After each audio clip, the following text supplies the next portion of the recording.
खाकान नजीब साहब ने हमें प्रोग्राम में ज्वाइन किया है। Sir, welcome to the show.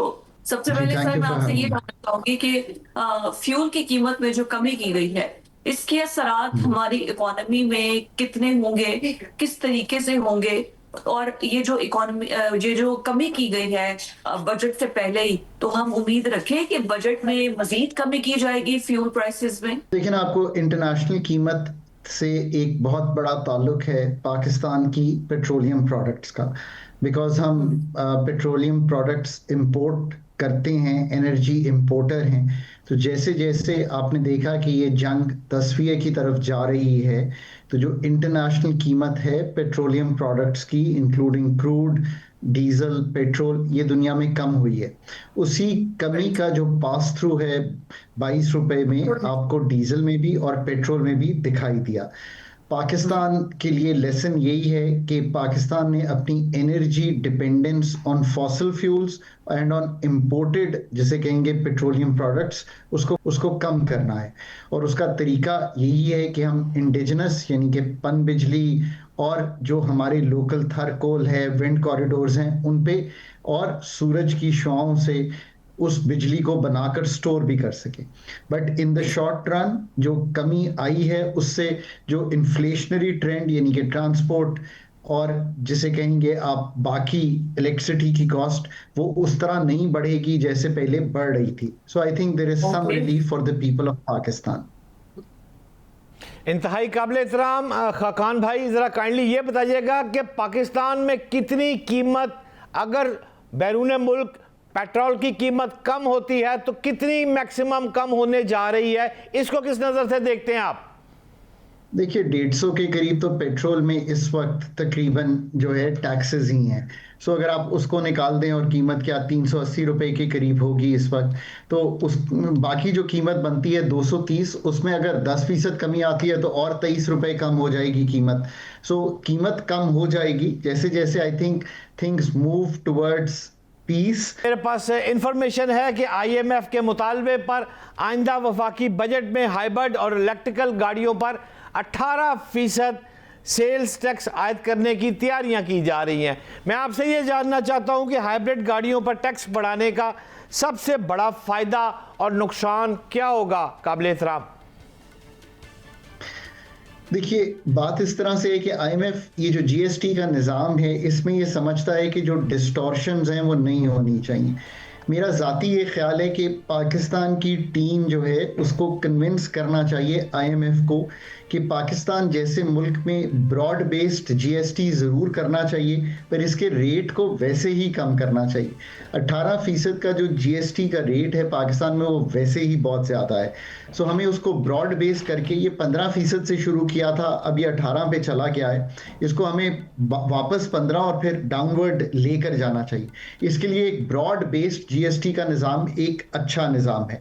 जहाँ तक इलेक्ट्रिक का ताल्लुक है, कुछ सेक्टर्स जैसे फर्टिलाइज़र है, इलेक्ट्रिक व्हीकल्स हैं, इनको अगर आप इस्तिस्ना भी रखेंगे तो ये एक, जैसे कहते हैं, रसाई देता है कि 18% ना महंगा करें, एक रसाई देता है उस इंसान को जो कि इलेक्ट्रिक व्हीकल या इलेक्ट्रिफिकेशन करके घर पे थ्रू सोलर अपने बिजली के बिल को कम कर सकता है और अपनी ज़िंदगी को, जिसे कहते हैं, क्वालिटी ऑफ लाइफ को बेहतर कर सकता है।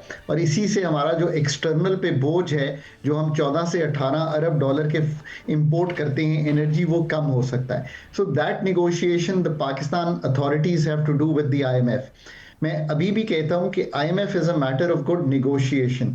जो ममालिक बेहतर प्रोग्राम डिजाइन करते हैं, पाकिस्तान का असल चैलेंज IMF की इंगेजमेंट नहीं है, पाकिस्तान का असल चैलेंज है कि क्या आप वो प्रोग्राम होम ग्रोन डिजाइन कर सकते हैं जिसपे आप IMF को कन्विंस कर सकें कि that is the right way forward.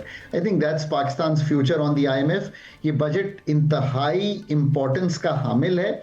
अगर ये हैवी हैंडेड टैक्सेशन में ही रहा और GST और आपने रिमूव कर दिया और मैन्युफैक्चरिंग पर्सनल इनकम टैक्स का निज़ाम वैसे ही रहा, और जो एग्रीकल्चर इनकम टैक्स प्रोविंसेस के पास है, लैंड वैल्यू टैक्स प्रोविंसेस के पास है, इसका प्रॉपर इजरा ना हुआ और ब्रॉड बेसिंग ना हो सकी, तो फिर हम वहीं पे खड़े रहेंगे कि एक, जिसे कहेंगे, लो इन्वेस्टमेंट ग्रोथ इक्विलिब्रियम में फंसा रहेगा मुल्क। जो रियायती टैक्स है उसको खत्म कर दिया गया है, जो हाइब्रिड कार्स थी उन पे खत्म कर दिया गया है। अब इसके असरात जो है वो ऑटो जो मार्केट है उस पे कितने होंगे, और प्लस अभी कोई सोलर हमारी कोई पॉलिसी नहीं है कि उसका मुतबादिल जो यहाँ पर तैयार किया जा सके, या ऐसे लोगों को जो है वो ज्यादा से ज्यादा फंडिंग दी जा सके या गवर्नमेंट की तरफ से सपोर्ट हो। तो ये पूरी के पूरी जो सोलर पैनल है या ऑटोमोबाइल मार्केट है, इसका क्या फ्यूचर देख रहे हैं आप?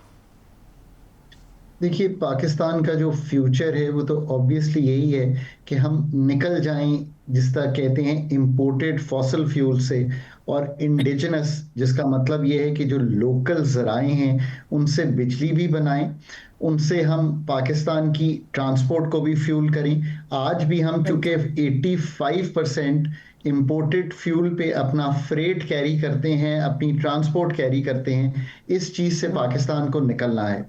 इसके निकलने के लिए हमारा जो बेहतरीन सोर्सेज हैं वो ना सिर्फ सोलर है, और सोलर की पॉलिसी हमने जब बनाई तो हमने कोशिश की कि सोलर लगे, और अब हम ये समझते हैं कि सोलर एक बोझ बन गया है, बिकॉज ये सोलर 25% इस वक्त लग गया है, इसलिए कि बिजली बहुत महंगी है, बहुत इनएफिशिएंट है जो ग्रिड सिस्टम्स हैं। सो अब हमें माइक्रो ग्रिड्स और इस तरफ अब हमें सोडियम और लिथियम आयन बैटरीज को, जिसे कहते हैं, आगे लेकर इंसेंटिवाइज करना है। पाकिस्तान का जो फ्यूचर है वो यही है, पर हम ये नहीं भूल सकते कि हमारा फ्यूचर ये भी है कि हम जिस तरह पन बिजली, जिसको वाटर रिसोर्सेज से बनी हुई बिजली कहते हैं, इसको भी ज़रूर, इसलिए कि हमारे एग्रीकल्चर के लिए ज़रूरी है कि हम सिर्फ जिसे कहते हैं पॉन्डिंग और रन ऑफ द रिवर दोनों पे जाएं, यानी कि पॉन्डिंग से मतलब है कि हम बड़े डैम मुझे इस लॉजिक की समझ नहीं आती। I am sure you an expert mind, आप ज्यादा बेहतर तरीके से समझा सकेंगे। एक सिंपल मुझे एक लॉजिक की समझ नहीं आती कि हम लोग सोलर की हमारी कोई पॉलिसी नहीं है, अभी भी हम बिजली जो है वो महंगी बिजली आईपीपीज की और वो पैदा कर रहे हैं। तो हम हाइब्रिड मॉडल पे चले गए या इलेक्ट्रिक व्हीकल्स पे चले गए कि फ्यूल की कंजम्पशन को कम किया जाएगा, लेकिन हम जब उन गाड़ियों को चार्ज करेंगे उस महंगे पेट्रोल से खरीदी हुई महंगी बिजली हम तैयार करेंगे, और फिर उसके बाद हम उन गाड़ियों को, इलेक्ट्रिक व्हीकल्स को तैयार करेंगे। तो आपने पेट्रोल तो बचा लिया, लेकिन आपने वही महंगी इलेक्ट्रिसिटी तो फिर इस्तेमाल की। तो मुझे बचत की समझ नहीं आती, मुझे समझा दें हमने बचत की है या फिर हमने महंगी बिजली से मजीद अपने ऊपर बोझ बढ़ा लिया है? तो इसको इस तरह समझना चाहिए कि पाकिस्तान में इस वक्त बिजली जो है वो वाफिर मिकदार में है। समर्स में भी 5 से 6 हज़ार मेगावाट एक्स्ट्रा बिजली होती है, विंटर्स में तो इससे ज़्यादा 8-10 हज़ार मेगावाट बिजली सरप्लस में होती है। तो वो जो हमारी ज़्यादा बिजली इस वक्त अवेलेबल है, अगर हम उसको इस्तेमाल कर लेंगे तो इसका मतलब है कि हमारा बिजली का हर यूनिट जो है वो एक्चुअल में सस्ता हो जाएगा। This is very important to understand, which means के सोलराइजेशन से हमने 25% बिजली ऐड की है। इसके अलावा पाकिस्तान में हमने जिस तरह सीपेक के अंडर 11,000 मेगावाट लगाया, so our demand is low and our supply is both in summer and winter more than we need.